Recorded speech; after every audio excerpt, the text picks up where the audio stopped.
नमस्कार बंधुरा घरोया रान्ना बाई चैतालीते सबाइके स्वागत जानाई। सबाई केमन आछेन? आशा करछि भालो आछेन।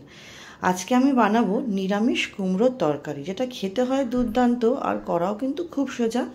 एकटाई अनुरोध करब, आमार भिडियोगुलो तो खूब एकटा बड़ो हय ना, ताई केटे केटे ना देखे सम्पूर्ण देखार अनुरोध रइल।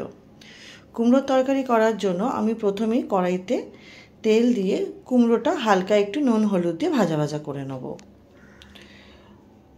नतून बंधु जारा आमार छोट्ट चैनेले नतून भिडियोटी प्रथम देखछो, आमार रेसिपिगुलो यदि सामान्य हलेও भालो लेगे थाके चैनलटी सबस्क्राइब करे पाशे थाका अनुरोध रइल।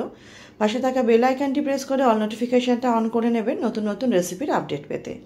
कुमड़ोटा भाजा हये गेछे, एबार तुले निये आमी आलुटाओ नुन हलुद दिए भेजे तुले रेखे देबो एकटा पात्रेर मध्ये। फेसबुकेर बंधु जारा आमार भिडियोटी फेसबुक थेके देखछेन, आमार रेसिपिटा यदि सामान्य हलेও भालो लेगे थाके पेजटी फलो करे पाशे थाका अनुरोध रइल। नतून नतून रेसिपिर आपडेट पेये जाबेन। आलुटा भाजा हये जाওয়ার পর কড়াইতে আরেকটু তেল দিয়ে একটু পাঁচফোড়ন ফোড়ন দিলাম, দিয়ে একটু কিছু কাঁচা লঙ্কা দিলাম, ৩-৪টা কাঁচা লঙ্কা মাঝখান দিয়ে চিড়ে দুভাগ করে দিয়েছি। ঝালটা আপনাদের স্বাদ অনুযায়ী বাড়িয়ে বা কমিয়ে নেবেন। কাঁচা লঙ্কা পাঁচফোড়ন কিছুক্ষণ নাড়িয়ে চাড়িয়ে নিয়ে একটা টমেটো কুচি দিয়ে দেবো, লম্বা লম্বা করে কেটেছিলাম, দিয়ে এটা কিছুক্ষণ নাড়াচাড়া করে নেব। তারপর এর মধ্যে কিছু গুঁড়ো মশলা দেবো। গুঁড়ো মশলার মধ্যে আমি দিলাম হলুদ, দিলাম নুন, দিলাম হলুদ দিয়েছি ছোটো চামচের 1 চামচ, নুন জিরে দিয়েছি ছোটো চামচের 1 চামচ, আর ধনে দেবো ছোটো চামচের হাফ চামচ, আর একটু কাশ্মীরি লঙ্কার গুঁড়ো আমি এর মধ্যে দিয়েছিলাম। দিয়ে খুব ভালো মতো এটা আমাকে নাড়িয়ে চাড়িয়ে নিতে হবে। দেখুন খুব সুন্দরভাবে এটা আমাকে কষিয়ে নিতে হবে। কাশ্মীরি লঙ্কার গুঁড়োটা প্রথম পর্যায়ে দেওয়া হয়নি, ভুলে গেছিলাম, তাই কিছুক্ষণ পরে দিয়েছিলাম। তার আগে জিরে গুঁড়ো ধনে গুঁড়ো ভালো মতো কষিয়ে নিয়েছিলাম। তারপরে আমি দিয়ে দেবো কিছুটা ছোলা। ছোলাটা আমার ওভারনাইট ভেজানো ছিল, সেটা এর মধ্যে দিয়ে খুব ভালো মতো আমাকে ছোলার সাথে মশলাটা কষিয়ে নিতে হবে। কিছুক্ষণ ঢেকে দেবো যাতে মশলাগুলো ভালো মতো কষে গিয়ে কাঁচা গন্ধ চলে যায়, যাতে ছোলাটাও সুন্দরভাবে সেদ্ধ হয়ে যায়। দেখুন খুব সুন্দরভাবে ছোলাটা আমার মশলার সাথে কষে গেছে। এই পর্যায়ে আমি ভাজা আলু আর কুমড়োটা মিশিয়ে দেবো। মিশিয়ে দিয়ে কিন্তু খুব ভালো মতো মশলার সাথে ছোলার সাথে কুমড়ো আলুটা আমাকে কষিয়ে নিতে হবে। এরকম নিরামিষ কুমড়ো আলুর তরকারি তো যে কোনো দিনই বানিয়ে খাওয়া যায়, রাত্রিবেলা হোক দুপুরবেলা হোক। রুটির সাথে যেমন দারুণ লাগে, লুচি পরোটার সাথেও কিন্তু অপূর্ব লাগে খেতে।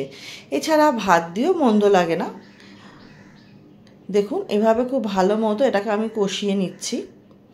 ভালো মতো কষিয়ে নেওয়ার পর যখন দেখবো ভালো মতো কষে গেছে, এর মধ্যে আমি দিয়ে দেবো হচ্ছে ভাজা মশলা। আমি একটা ভাজা মশলা করে রেখে দিয়েছিলাম, যার মধ্যে ধনে আছে, মৌরি আছে আর শুকনো লঙ্কা আছে। সেটা এর মধ্যে ছড়িয়ে দিয়ে ভাজা মশলার সাথেও কিন্তু আমাকে খুব ভালো মতো কষিয়ে নিতে হবে, যাতে ভাজা মশলাটা কুমড়ো আলু আর বাকি মশলার সাথে খুব সুন্দরভাবে মিশে যায়। তারপরে এর মধ্যে আমি পরিমাণ অনুযায়ী জল দেব।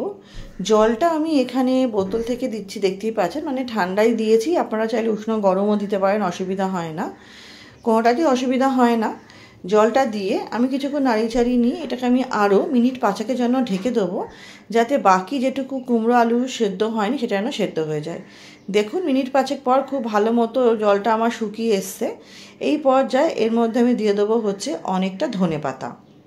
1 মুঠো ধনেপাতা কুচি এর মধ্যে আমি দিয়ে দেবো। ধনেপাতা কুচি দিয়েও খুব ভালো মতো কষিয়ে নিতে হবে। হ্যাঁ, আরেকটা কথা, যখন আমি মশলাটার সাথে আলু কুমড়ো কষাচ্ছিলাম তখন আমি এর মধ্যে দিয়ে দিয়েছিলাম প্রায় 1 চামচের মতো চিনি। নিরামিষ রান্না একটু মিষ্টি মিষ্টি হলে ভালোই হয়। একটু ফোনে প্রবলেম হচ্ছিল বলে সেই চিনি দেওয়া ভিডিওটা করা হয়নি, কিছু মনে করবেন না। ধনেপাতাটা দিয়ে ভালো মতো কষিয়ে দিয়ে এর মধ্যে আমি দিয়ে দেবো কিছুটা নারকেল কুচি। নারকেল কুচি দিয়েই হচ্ছে স্বাদ আরও দ্বিগুণ বেড়ে যাবে। নারকেল কুচি দিয়ে এটা আরও কিছুক্ষণ ভালো মতো কষিয়ে নিয়েই আমার রেডি হয়ে যাবে। 10 মিনিট স্ট্যান্ডিং টাইমে রেখে গরম গরম পরিবেশন করব। রেসিপিটা আশা করছি আপনাদের ভালো লাগবে। ভালো লাগলে অনুরোধ করব অবশ্যই ট্রাই করবেন। কেমন লাগলো কমেন্ট সেকশনে জানাবেন। আপনাদের কমেন্টে রান্না করার উৎসাহতা দ্বিগুণ বেড়ে যায়। আর ভালো লাগলে লাইক করে দেবেন, শেয়ার করে দেবেন। তাহলে চলুন ভিডিওটা আজকের মতো এখানেই শেষ করছি। সবাই খুব ভালো থাকবেন, সুস্থ থাকবেন।